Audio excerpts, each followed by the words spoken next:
తెలుగుదేశం అధినాయకులు శ్రీ గౌరవ ముఖ్యమంత్రి శ్రీ నారా చంద్రబాబు నాయుడు గారు ఆయన అపారమైన అనుభవం ఎందుకు కావాలని అడిగానంటే మొదటి తారీఖు పెన్షన్లు రావాలి అంటే రాష్ట్ర ఆర్థిక లావాదేవీల్ని ఆయన అర్థం చేసుకున్నంత నేను కూడా అర్థం చేసుకోలేను. ఆయన సమర్థత కావాలి, ఆయన అనుభవం కావాలి. ఆయన్ని మేమందరం కలిపి వచ్చినందుకే ఆయన అనుభవమే ఈ రోజున మొదటి తారీఖు నేను గెలిపించగలిగాను, అందరినీ ముందుకు తీసుకురాగలిగా. అడ్మినిస్ట్రేటివ్ ఎక్స్పీరియన్స్ గౌరవ ముఖ్యమంత్రి శ్రీ నారా చంద్రబాబు నాయుడు గారికి ఉండటం, ఆయన దక్షత.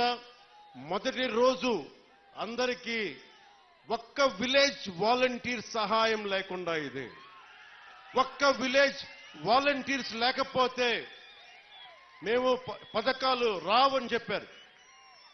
మొత్తం ప్రభుత్వ శాఖనే వాడారు అందరూ.